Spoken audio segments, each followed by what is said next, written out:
What's up, y'all? Before we get into this week's episode, we've got some news of our own. As part of the 10% layoffs company-wide, NPR has decided to discontinue Louder Than a Riot podcast after this current season. Our entire production team, Gabby Bulgarelli, Soraya Shockley, Sam J. Leeds, and Mano Sundaresan, has been laid off. And even though this happened in the midst of our second season coming out, our laid off team members have graciously agreed to finish out this season for now. Because like us, they believe these stories are way too important not to be told. So we're going to keep shaking the table, shifting the culture, and bringing you the best long-form hip-hop journalism possible. Yeah, because if we're going out loud as hell. If you're riding with us, make sure you subscribe, comment, tweet, tell a friend to tell a friend, and email us at louder@npr.org. Thanks. A warning before we begin. This podcast is explicit in every way. When did you first start to think that surgery was an option? What interested you in it? Honestly, what interested me in surgery was I was in a relationship and he used to always make fun of my fupa. And for y'all don't know what fupa is, it's fat upper pussy area. Mm-hmm. I don't know if you curse on here, but that's what it is. Yeah, you can curse. Yeah, go ahead. That's DreamDoll. The Bronx rapper is short in height, only about 5 feet tall, with a very curvaceous stature. She definitely got that I got the hookah, who got the bottles, who got the Got a new bitch, got a new body, got a new And she's open about how her body got that way. So he used to always make fun of my little love handles and stuff. So I was like, come on. I was so young. I was in a relationship. He was making me feel insecure about stuff. And then I wound up going to get me a nice little lipo. And then I wound up leaving him after I got the lipo. But it was I thought about it after, did I just really go get my waist snatched for this man? It wasn't just a whack boyfriend telling her how her body should look, because those messages were everywhere when Dream was coming up. It was the early 2000s, peak of the video vixen era in rap, where women with big booties were getting name recognition in songs, magazine spreads, even awards for being super voluptuous. Yeah, in the 2010s, celebrities like Kim Kardashian and Nicki Minaj were setting a new standard for an exaggerated aesthetic. Whether an artist or arm candy, hip-hop made it clear that having a baddie body was required for entry. Do you feel like getting some of these surgeries was cost for investing in yourself? Yeah, absolutely. Absolutely. It was definitely an investment for myself. I seen a change in my life. And it's fucked up, but it's my story, so. This pressure that magazines, label execs, and boyfriends put on Dream and people like her is not coming out of nowhere. It's a direct result of the male gaze. The idea that everything women do is in the eye of what cis straight men want to see. And from watching video vixens to working bottle service at a strip club to entering the rap game herself, Dream definitely knew what straight men wanted to see. If you're fire, there's no reason why my talent should always speak first. And I feel like it don't be like that. It's it's really unfair. I just feel like it's just always about what's on the outside first. Dream felt watched by that gaze, and it led her to getting lipo and then a breast enhancement. But the surgery she really wanted, though, was a BBL. A BBL is a Brazilian butt lift. That's when you turn your butt to a gut. That's when you turn your gut to a butt. How you do that? You lipo wherever you want to remove, and you put it wherever you want to put it, or you can throw it away. It's up to you. Today, BBLs are well known. In fact, in the past 10 years in the US, the BBL has become one of the most popular cosmetic procedures. There's tons of easy ways to find info about it. But back in the 2010s, testimonials and advice about getting the procedure were hard to come by. When I first thought about getting a BBL, I was asking people a lot. I was on Real Self, and I'm a review queen. I'm gonna read everything. So I was doing research for a very long time. I feel like people use their doctor as the Krabby Patty formula. And people don't wanna put people on. I just was I wanna talk about it, But the secrecy did not stop Dream. In 2012, at 20 years old, she got that work. I went to Columbia and I got my first BBL. I was just a little scared a little bit because I heard it's so painful. But coming back from Columbia with that waist teeny body dreamy, Dream initially loved the results she got. Like I had these nice hips and a little booty. The fat literally erased. I would never forget. But it didn't last. I'm Rodney Carmichael. I'm Sydney Madden, And from NPR Music, this is Louder Than a Riot. where we confront the double standard that's become the standard. On every episode this season, we tackle one unwritten rule of hip-hop that affects the most marginalized among us and holds the entire culture back. And one that a new generation of rap refuses to stand for. On this episode, we're gonna break down how the male gaze leaves those of us under it objectified, consumed, and shamed for not fitting into the mold. This is called body policing, and it happens everywhere, especially in hip-hop. We're telling the stories of 3 artists who've all dealt with their bodies being policed in different ways. DreamDoll takes me through the cost of chasing perfection. Someone always has something to say. Everybody has a comment on your body. It's like, if you're natural, they're talking about it. If you have surgery done, they have something to say. It's just always something to say. Baby Tate teaches me how to clap back at the haters. People think it's fun. It's like, ooh, let's all join in and bash on the black woman. Ki. And Doechii breaks down how she took on the patriarchy by bearing it all. It's something about the woman's body specifically that really triggers people.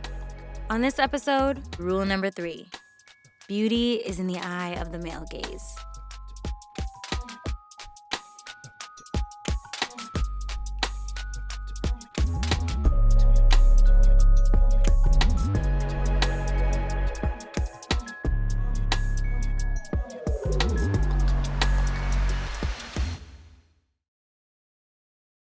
So talk to me about Life in Plastic 3. This is the finale. There's not gonna be another one, right? No, this this is a trilogy. This is the finale, Life in Plastic 3. This is me closing. This is my closure. When I sat down with Dream back in September of last year, she had just dropped her 3rd album in a trilogy called Life in Plastic. If someone had never heard of this trilogy before, why did you name it Life in Plastic? What's the Yes. metaphor to it? I named my project Life in Plastic because I feel like people just look at me like a pretty face sometimes, or a nice picture. I'm not just this girl from Instagram that can sit there and smile in a picture and wear nice stuff. No, I got a story just like everybody else. I got a check for telling y'all bitches, talk to me nice or don't talk to me twice. Now, maybe y'all listen. Dream used the Life in Plastic trilogy to tell her story. And a big part of that story began when she started getting work done on her body. So I always thought about DreamDoll, the doll you would dream to be. That's what I did when I kind of created my character. Life in Plastic has songs like Barbie Girl that talk about becoming a fantasy, thanks in part to surgeries like the BBL Dream got done in Colombia. That's why I'm sicker than his last body perfect, it was worth it. Take me shopping, buy me Birkin. But after her BBL started wearing off, Dream was still feeling that pressure to achieve and keep the ideal body. In Life in Plastic 2, she talks about that frustration. They don't see my potential. My pictures off IG. Cause fuck likes, it's no love left inside me. I had these nice hips and a little booty, and it literally erased. Like, I was working out and it was like my hips was gone. I was like, I need something that's going to stick. What happened to Dream's results is pretty common. It's actually the natural progression of most BBLs. Do you perform Brazilian butt lifts at your practice? I absolutely do. I just finished doing a procedure about 2 hours ago. That's Dr. Kelly Bolden, a licensed plastic and reconstructive surgeon in the Washington, D.C. area. Dr. Bolden has been practicing since 2011. Now, at the time that Dream got her first BBL, she didn't know what it would take to keep it looking like new. Dr. Bolden says in a world where surgery is seen as a quick fix, that aftercare and maintenance, it often gets overlooked. The biggest portion of upkeep is maintain a stable weight because significant weight loss or weight gain can affect your results. With BBLs or with fat transfer in general, the average person will keep anywhere between 50 to 70% of the fat that you graft. So depending on what shape and size you're looking for, some people will require more than one procedure. And needing multiple procedures can also increase the risk. According to the Aesthetic Surgery Education and Research Foundation, BBLs have the highest mortality rate of any cosmetic surgery in the US. The unreliable long-term results can also lead people to look for alternative solutions. When Dream couldn't keep the weight on where she wanted it, she ended up choosing a more drastic option. So I went the legal route, and it was not the best decision. I do not recommend getting butt shots. Please don't ever do it. It is so painful. It feels like you got ran over by a truck. Now, I know you've definitely heard of butt shots before. Remember Nicki Minaj's verse in Ask where she said it's finally solved?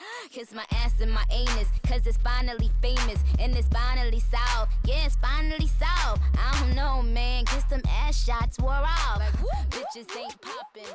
Unlike a BBL that injects someone's own fat from another part of their body, butt shots are injections that can be made up of any number of foreign materials.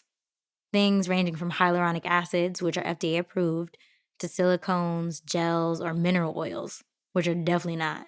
They do give you tremendous amount of volume, but they're very dangerous because again, your body recognizes them as foreign material and it tends to wall them off, especially when you're not doing it in a medical setting, because a lot of times they don't tell you what it is. It can have very, very catastrophic complications.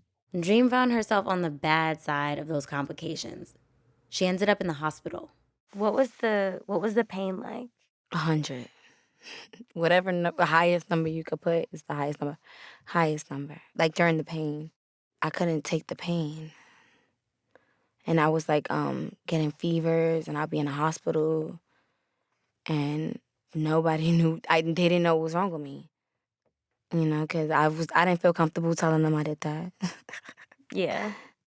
This was a turning point for Dream, where she felt the cost of trying to achieve the unattainable. Dream realized that going under the knife illegally was giving the male gaze more than its pound of flesh. So I just tried to find somebody to take it out, and they were like, that was a problem. You know, it's a foreign object, so you got to remove it one day. After this scary, painful experience, and realizing she put more value in these standards than her own health, Dream was determined to never repeat this mistake. And to show other girls who wanted to get these surgeries the whole process, not just the pretty results. You have to get your massages with her, okay? In 2019, she started vlogging her whole journey to remove her shots and get a new BBL. And this shit hurts. For the most disturbing part of the day. Getting my shots removed was the best thing that I ever did in my life. And that's why I vlogged a lot about surgery, because it's like, even like with removing like anything like butt shots or anything, like people don't talk about that. It's crazy. When you take it out, it looks disgusting. It literally looks like chicken grizzle. That's what my sister said it looks like, but Probably it's overtold so my hard. experience when I went to Colombia. Even when I was in a recovery house, you know, being a little bit too free speeched. But I just felt like maybe it took me to go through it to like want to help other people. But now I'm 100% product free. And I'm just trying to help any females out there that did make the mistake that I did and did. So far, Dream has had 4 rounds of removal. And the openness in her vlogs has helped to demystify butt shots and removals for a lot of people. In fact, others have started to come to her for advice. Even girls that I thought didn't like me, they like, girl, can you please help me? I'm like, okay, still help them, because I have a good heart at the end of the day. And no one helped you, right? So you wanted No one to help helped others. me, and that's why I think I did it, because it's like, no one helped me, but maybe this might help somebody. And talking with others helped Dream too, because it gave her a chance to reflect. I went through the stage of wanting a big butt and big boobs, you know, really embellish my body to now, I just want to remove everything and be back to my... It's like, I wish I could rewind back time and get my natural body back. Like, I really want my natural body back, and I'm trying, but it's just like, it's not easy. As she's gotten older and left toxic exes in the dust, she's caught on to the catch-22 of it. Dream sees the power that her body gave her, and she sees the power she gave to the male gaze. So looking back, would you not get any surgeries at all? Is that what you're saying? I don't know, because I don't know if I would be where I am today. Yep. I think it's really brave how you talk about this.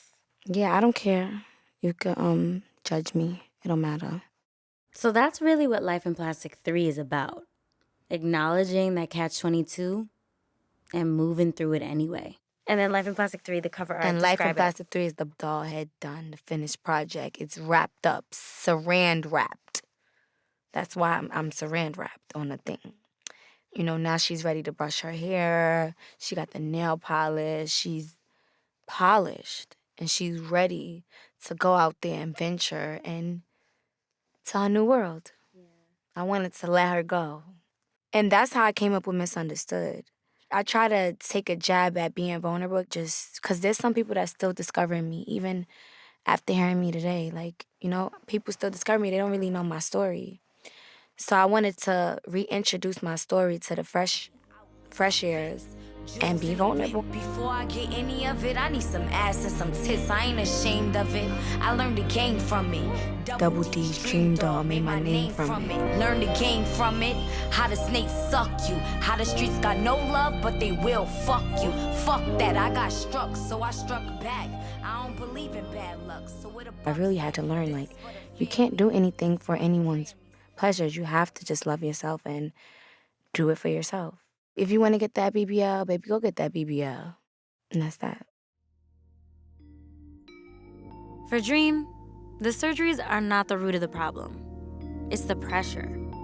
And she's working on tuning out that pressure and focusing on what she wants. What's right for her music, her career, and her body.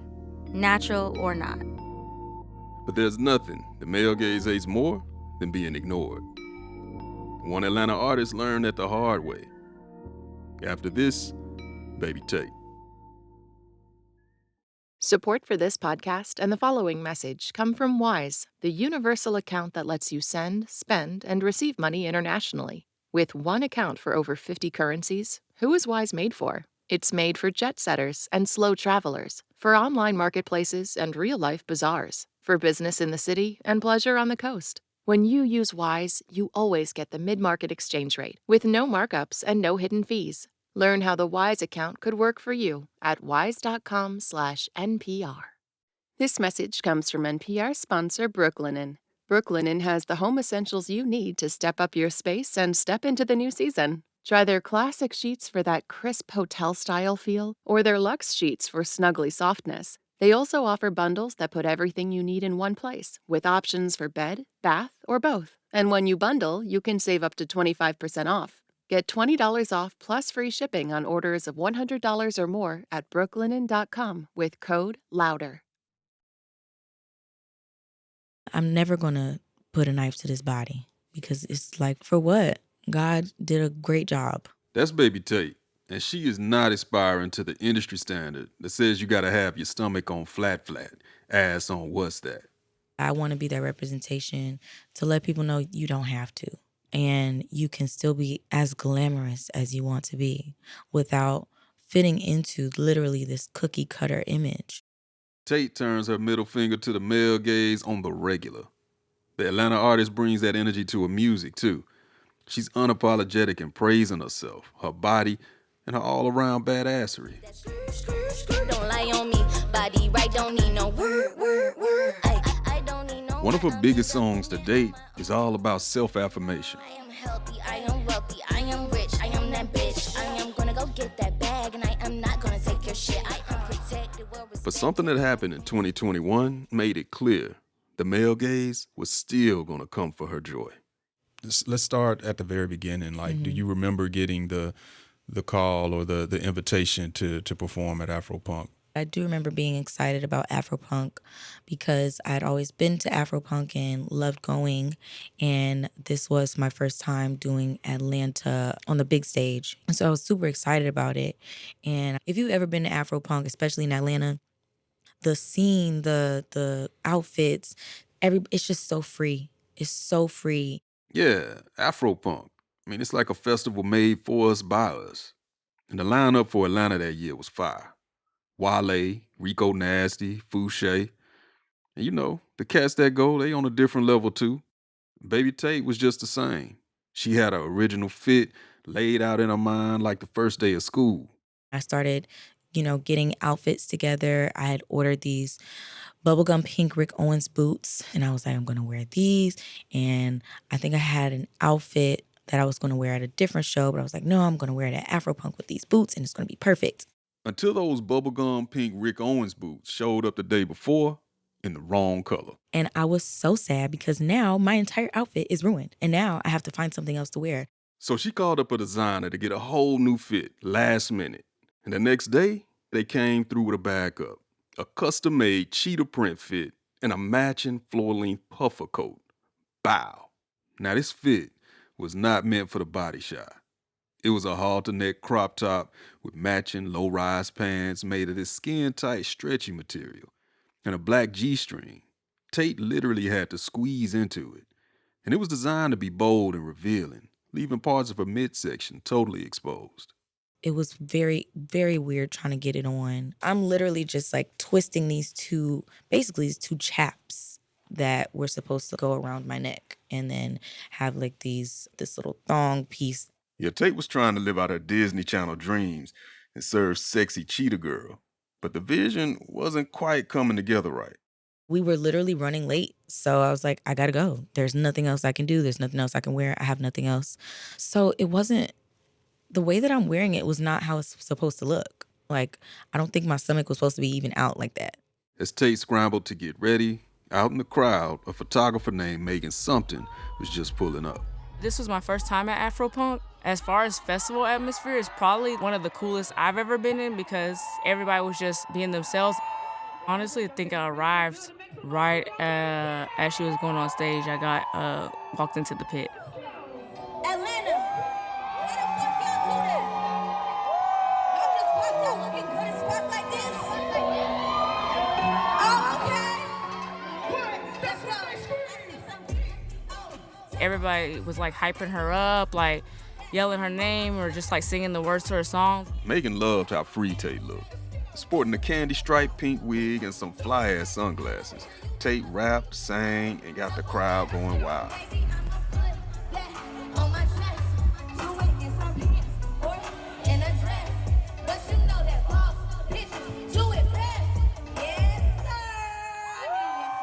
I hate to call people, oh, you're so confident. I know that's annoying, but I guess that's what just stuck out in my head. It's like, she's on stage in front of all these people with her stomach out, and like people are like really judgmental. She doesn't have a six-pack or she doesn't have an extremely flat stomach. So the fact that she came out here just shows like what kind of person she is.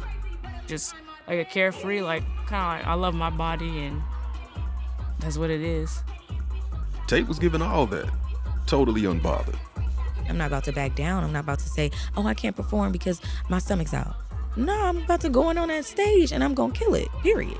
So that's what it was. And when I came out, oh my God, everybody in the crowd was screaming. And I think people seeing me out there like that in person was like, wow, this girl right here really just came out like this with this long puffer coat.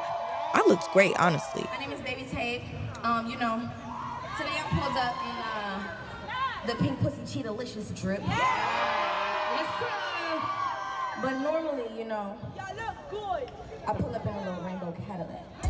And for me, I was having a great time. I was on top of the world after the performance because people loved it.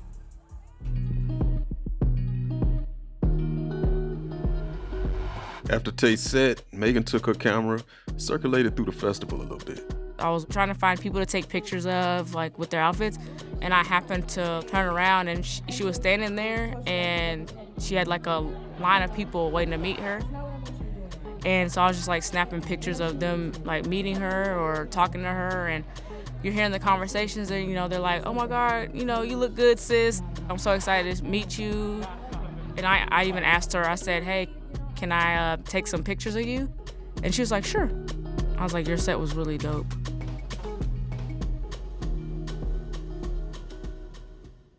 So the festivals of rap, Megan flies home, still vibing from her first Afro-punk. When she sits down to edit her photos from the festival, Tate stand out. She looks like a boss, totally in command. But it still doesn't stop Megan from worrying. And I honestly was hesitant on posting them. And that is simply because I know how harsh people are. Certain ones, I was like, maybe I'll leave these out or maybe I'll crop it. I know how critical people are of women in hip hop. I watch it all the time. And so I was like, I do not want to add fuel to the fire to where she's getting dragged. So I actually had picked some different ones than the ones I ended up posting. And they were like cropped, like tighter, so it didn't show like her stomach. And I know that sounds bad, but I really just was like, I do not want any problems. Like, I know how mean people are online. So I was like, I don't want it to be because of me. If that ain't the male gaze on 1000, Megan's looking out for baby Tate by self-censoring her own photography because she knows the trolls will be lurking. So did it make you upset that you had to like police your work like that because you knew that it would be criticized by the internet? A little bit, because it's like you would like to freely post the work that you did. And they were nice pictures. It wasn't like she looked bad to me or anything. She didn't look bad. While Megan held back her photos, baby Tate let them rip. She posted the full photos, uncropped. It wasn't until I posted pictures on my Instagram that you get the trolls and the haters, because that's where they live, on the internet. They don't live in real life. It just blew up into something even bigger and getting comments from people that don't got nothing to do with nothing. And the comments kept coming too. She can lose 10 pounds. You should work that belly off though. And most of these comments, they were from other women. That's the thing about the male gaze. It doesn't care whose eyes it's looking through. Shit, sometimes internalized misogynoir comes for the girls too. A lot of times people just enjoy disrespecting women, especially Black women. It's just like a battle that we have to go through, just because, especially now with social media, people think it's fun. It's like, woohoo, let's all join in and bash on the Black woman. Ki. Whether you go the surgery route or you're rocking the body God gave you, you're damned if you do and damned if you don't. It's like there's no way for women to just be. And for us, it's like, you all are having fun, but this is my life. This is my livelihood. This is my mental and emotional health. And people don't care. You're not about to talk to me crazy and just walk away. No, come back to your phone. I want to say something too. Man, she came back for the trolls hard. She lit one commenter up so bad, typing, "Girl, you should mind your business and work your money up so you can stop wearing synthetic wigs. Don't tell me what to do with my body, you filter-faced, creepy-looking gremlin." I started off on the low road. I'm not going to lie. I definitely did. I was clapping back at people like, you need to go feed your kids. I don't know why you worried about what I'm eating. I was definitely clapping back. Megan was watching all this go down on the TL. The reaction to Tate's photos went exactly like she thought it would. Let's focus on the music. These women can rap, like for real. But we can't even get past that because we're so busy. What was she wearing here and why? Or what is this outfit? Or what does she look like? Or I've even seen when people have had bad makeup days or bad hair day, and it's just like they're torn apart. What about that rapper that got a bad lineup? You don't hear nothing about that. It's a lot of bad lineups in here. Right. So we don't hear about that, though. We're going to hear about how her lace wasn't melted, though, and who did her makeup. So when you saw Tate posting so openly and like clapping back on the trolls and all that, like, did that kind of give you the go ahead and let your picks out? Yes, I saw it. She was trending. And I was just like, what is she trending for? And then I went and looked. I was like, oh, wow. As soon as I saw it, I said, okay, let me go ahead then. Because she's with it. So that's when I actually posted my carousel. People were like, thank you for posting these, because now we could see what a real body looks like. And the comments of support kept rolling in, not just from Tate's fans, but but from big names that Tate's a fan of. Rihanna reaching out to me was totally left field. Oh yeah, you heard right. Rihanna. I was not expecting that at all. And she was, I think the biggest artist to reach out to me, but I definitely had a lot of different other peers that reached out and just saying like, your body is beautiful, sis. That moment really almost definitely did a 180 from what people thought it was going to do. They thought I was going to be crying in the RR, crying on the bus and going to the doctor, getting surgery. Nope. So Tate posted a new pic on Instagram. We asked her to read the caption for us. As Queen Bee once said, want to see some real ass? Baby, here's your chance. Shout out to all my natural bellied bodies. I see you. I am you. I love you. No matter what my body looks like, it is mine and I love it. Please go project your insecurities onto a piece of paper, burn it and throw it away. Then go look in the mirror and tell yourself how much you are loved. Heart emoji. When I had that moment at Afropunk and people were talking about my outfit and my body and my stomach, since then, I have not worked out a day. Like not one day have I worked out, and I almost have done it purposely. Like, you know what? Actually, I was working out, but now y'all gonna have to see this flab on my stomach. Y'all should just been quiet. Yeah. Because now you gonna see it for real. But I'm going to get back into working out because it is something that I enjoy. But just for a time, I was like, that is crazy that y'all even did that to me. So I'm going to just live. I'm going to just live my life because I should be able to. There are so many literally obese male rappers that like nobody bats an eye. Nobody says a thing to them. And they shouldn't, because at the end of the day, it's nobody's business. We are not doctors. I don't like to say body positivity because I think that adds a bit of like false expectations into it, because nobody has to be positive about your body. I don't have to think your body looks great, but what I do have to do is accept that that's your body. There you go. And you have to accept that this is mine and I have to accept my own. So I like to say it's all about body acceptance for me. And, self-acceptance. It's like, do you like it? Okay, cool. You like it, I love it, baby. Okay. And for me, it's just like I'm gonna walk out and I like it. The male gaze is a shapeshifter, a slippery trickster, and it polices in ever-changing ways. For Dream, it took the form of her toxic preteen boyfriend, criticizing her body in a way that never really left her. For Tate, it was a nameless, filter-faced mob on the internet that couldn't handle even an ounce of body fat. But what happens when the male gaze goes corporate? Built into your contract and all up in the fine print. Doechii gets into that next.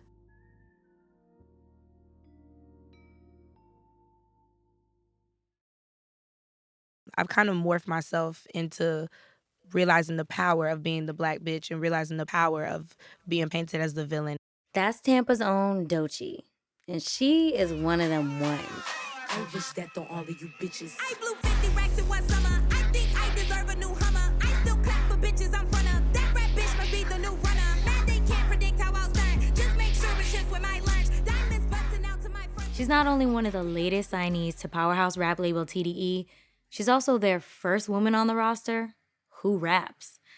She had to be nice to earn that spot, and she knows it. Bitch, I'm nice. Got a bitch clean up right. That nigga might got racks, but he ain't my type. I'm the best thing in your life. Know this pussy good and it purr, but it still got bite. Come through, dubbing no sight. Yeah, this bitch is hood and it good. I knew that Kendrick was leaving around that time, and I felt like I was ready to carry on that legacy of TDE and be that in hip hop for TDE and introduce and usher in the next rap girl that's going to be on TDE. Because I'm telling you, my vision is I want the girls on TDE to take over. Right now it's majority men, but my vision for the next hip hop girl on TDE is for us to dominate and take this brand to the next level. From the minute Doechii signed, she was throwing around big ideas for her look, her sound, and her message.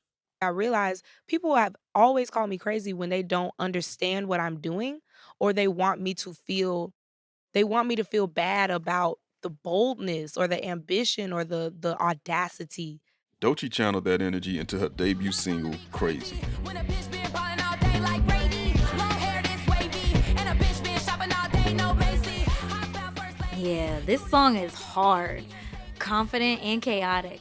It calls out all the doubt and double standards she's always faced as an artist. Can't call my bluff when the shit is my calling. Won't duck, bitch, I'm all in. It's a brand new day, new pace like I wanted to take that word and reframe that energy and let y'all know that, yeah, I am crazy. I'm absolutely crazy. She wanted to push the idea even further when it came time to make visuals for Crazy. I wanted to recreate this tarot card. It's the Star Tarot card. There's a woman who's naked bending in the water, and this is her fullest potential. And I wanted to introduce myself to the world and debut my first single, Naked, as a symbol of vulnerability, but also ultimate power.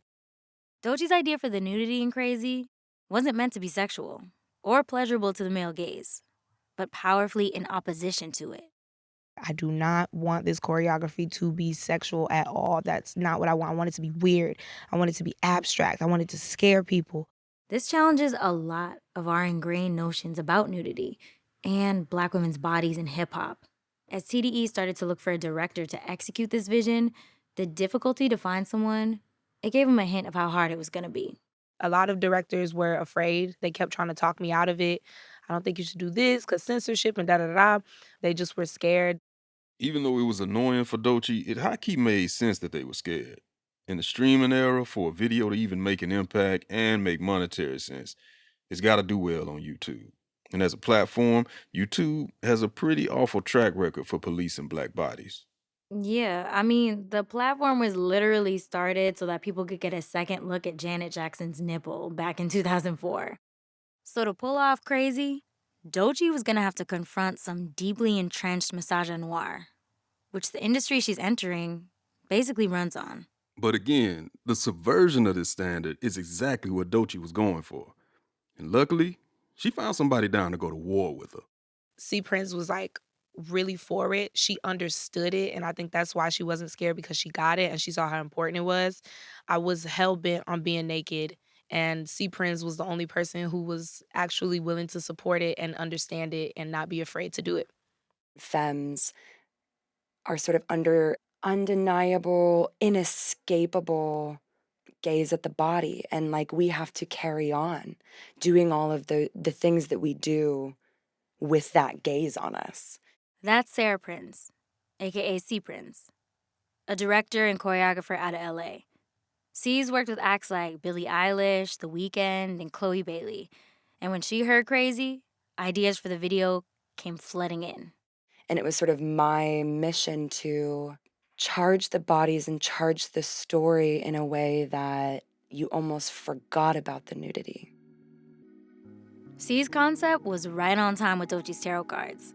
Except Doechii had one specific note for C. I had pitched this as sort of all skin colors, and she was like, no, I want all Black cast. Everybody should be included, right? Everybody should be included all the time. But then there are just some stories that are for a specific group of people. And for this video, I wanted to curate a space specifically for Black women, dark-skinned Black women of all different colors, but Black women specifically. That's what I wanted to focus on. I wanted it to be for us, by us, danced by us, created by us. The vision was coming together, and it was really looking like they were all set to challenge the status quo. But in a not so surprising twist, the status quo tried to come for them before they even got started. And the call came from inside the house. Yeah, 1 week before they were set to get started shooting, C was asked to join a last-minute Zoom call. You know, everybody's on the line. Everyone, 10, 11 people there. And I'm like, what's this about? I get on, and Musa is like saying some concerns from, I think, a label perspective, a management perspective, and also for Doechii. I want to protect her. If you want complete honesty right now. That's Musa Tiffith, president of TDE, and the one who brought Doechii to the label. So for some reason, we wasn't aware she was going to be naked the entire shoot, right? So I don't think it was more so of concern of how it's gonna come off. It just was a moment to where we just didn't know, like, hey, how did we let this slip under the rug that she's gonna be naked the entire time? It's easy to write off Musa's apprehension to Doechii's idea as fear. But when you think about it, that's exactly how structural patriarchy brainwashes us to move. Fighting that instinct was the whole point of the project. So C doubled down. And something like ignited in me, and I was like, I think we absolutely have to. Yeah, that was a huge moment because I almost backed out, but I knew I didn't want to. And had she not said that, I think I wouldn't have. Nah, I would have did that shit. But yeah, I needed that. It felt so intense and I felt emotional. Like I almost wanted to cry because it just showed me again. This is why the video is so important. The power of women coming together and supporting each other and being there. When I got scared and shook up and it was like a bunch of men and people on the line with us, you know, who were giving their reasons of, well, I think we shouldn't and da-da-da because blah, blah, blah, and the numbers, blah, blah, blah. Here comes C. Prince being my hero and saying, no, this is why we do need to do it. And it was like only 2 of us against all of them. So they moved forward. No compromises. After many months of prep and rehearsal, it was finally the day of the crazy video shoot. I woke up that morning and I prayed. That was the first thing I did. I prayed and I thanked God and I asked God to show me what the end of the day would look like. When God showed me that, I was grateful for it. Like, okay, I accept it. Let's go. They shot the video for Crazy for almost 14 hours. The video opens with Doechii shooting somebody in the head with a handgun. And bam, everything just ramps up. Smashing cars, setting things on fire. Shooting machine guns, putting out cigarettes on their skin. It feels like total anarchy. Yeah, like an army of black women waging war in an empty parking lot just because they can, just because they feel like it. There's this chaotic communal energy to everything that's happening. And they're doing all of this while completely naked. Like I'm literally showing this symbolism. It ain't even symbolism. It's very obviously like this girl is vulnerably naked without, and there's like guns in the video. We wanted to do this contrast where like usually if somebody's like shooting or there's guns or war, people have on armor. And I wanted to symbolize how me coming into the industry as vulnerable as I am, I'm coming to y'all with no armor. And you could shoot me and you could kill me right now and I would be done for. We get to the end of the video where the viewer finds out that the woman Doechii shot at the start of the film was actually Doechii herself. And even the cycle of death, like when I die, you die, especially with women in hip hop. You kill one, you kind of killing yourself. It's like what Beyonce said, don't hurt yourself. Hurting me is hurting you. When the video shoot wrapped, everybody was proud of what they'd done. But now there was one more hurdle to overcome. TDE had to prepare to release it. I had a label rep send YouTube the video ahead of time. They told us no, that they just couldn't, like they couldn't allow it to trend because the women were naked in the video. But I mean, technically they're covered up. You know what I mean? In my mind, I've seen worse things on YouTube, but I won't even dive into that. But we definitely had several conversations with them going back and forth for probably about a good 2 weeks. But they just were firm on what they were saying. Like, hey, unless it's a way you guys can VFX some clothes onto these ladies, then we can't allow it. YouTube didn't budge. The video was age restricted, which meant it was not eligible to trend. And that's a big hit to its searchability, even just visibility. We reached out to a representative from YouTube who denied our interview request for this story. But when we asked what specifically about this video broke their community guidelines, they pointed us to the platform's nudity and sexual content policy, which reads, quote, explicit content meant to be sexually gratifying is not allowed on YouTube. Y'all see the whole irony of this, right? Sexually gratifying? Doechii's entire thesis in making this video was to combat the male gaze. And they just saw it as the same thing anyway.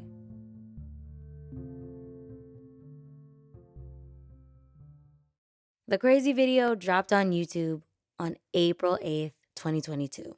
Take me to the day when the video finally drops. Like, we're out of post-production and someone's about to hit upload. Like, what are you feeling in that moment? Ooh, child. I wish I had a more heroic answer, but I was scared. I was scared, girl. I was scared. I was so scared because I was like, oh my God, like I didn't tell my family. My mom knew about the concept, but I didn't tell my family. So I was just like, I'm scared that people are going to be hurt by it. You know, even though it's an important message for me, I was just scared that I would hurt people's feelings or I would offend Black women and they wouldn't get it because they misunderstood me. But it turned out being the opposite. And they actually really, really fucked with it. And a lot of Black women actually said they needed to see it. A lot of Black girls said that they just love to see a dark skinned Black girl in a non-sexualized way. And I thought that was dope.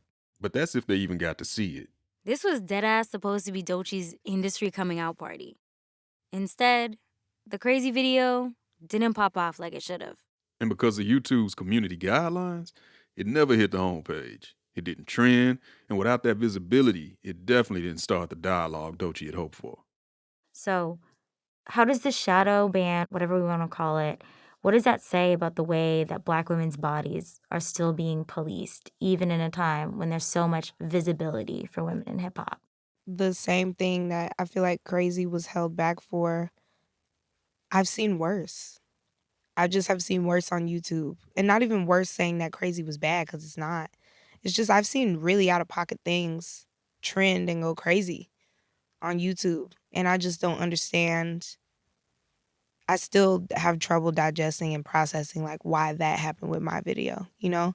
And I'd like a specific answer, but it doesn't work like that. And I'm like, maybe it's because I'm a small artist. Maybe it's because I tried to tell myself it's so many other things. I don't want to feel like it's because I'm a Black woman, you know? I don't know. I'm still unpacking that, but it does hurt my feelings. This hypocrisy Doechii's talking about, it really ain't that hard to see. You just gotta look past the veil of the male gaze. Childish Gambino's This Is America, Cardi B's Press, or Lil Nas X's Industry Baby. There's a lot of nudity and violence on YouTube on the daily, even on videos with strong political or social messages, like the one Doechii was trying to make. And that's don't even count the amount of videos full of rappers just using vixens as props. But when you take a closer look, it feels like there's a common thread. Community standards are enforced differently if you're a high-profile man or trying to get the attention of men. If you're not appealing to the male gaze, you're not rewarded on the platform. And in the age of streaming and algorithms, being seen on this platform, it determines a lot for your career. This is how institutions are able to reinforce that Black femme bodies are and should always be seen as inherently sexual. There's so much censorship with this video and policing Black bodies, Black women's bodies. How does that affect what you do creatively and what the types of themes you spearhead and you push in your music? I guess like it doesn't affect my creativity. I'm still going to keep pushing these messages. I'm still going to keep challenging these systems and challenging these ideals that people have. I'm going to keep giving them that pushback. But I mean, it does affect me because look what happened to the censorship. Now less people can see it because of that, because of these rules and things that are in place. So it's not going to affect my creativity, but it is going to affect the amount of people that are able to experience my art. Does any part of it ignite you to push even further with the messages in your art? 100%. 100%. Because it's like, I don't know, I feel like I'm kind of fighting in a war, and like I just feel like I have a purpose to continuously keep doing that. And this goes back to the point of why I'm making the type of music I make and why I put out these type of visuals, is because I want it to be to a point where Black women specifically can be limitlessly creative and we don't have to be policed, you know? I want that for Doechii. I want that for DreamDoll and Tate too. Hell, I want that for everybody living under the male gaze. Even though it's undeniable that there are more women in rap right now, finding their voice and taking up space, the structures that make it hard for them to do their job and be as limitless and creative as they want to be are still as rigid as ever. We've talked to dozens of rappers while making this season. And what's become clear is they want to be left alone to make their art on their terms, whatever that looks like. Right. Your body is for nobody but you. So how can you reclaim the gaze or live your life ignoring its presence? And how does that square with how sex sells, especially in hip-hop? One way is celebrating your body and having full control over what you do with it. But that's a fight that goes back forever in hip-hop. And you know what? We talked to one of the first to do it. I gotta make sure I stand on what I believe, like my say-so gotta matter. Because here I am at a label and it's all men. So they're always thinking from a guy's perspective. But I have a different perspective. And y'all need to listen. Let's be nasty, let's be raw, let's be unfiltered, let's have fun. Trina takes us through rule number 4. That's next week on Louder Than a Riot.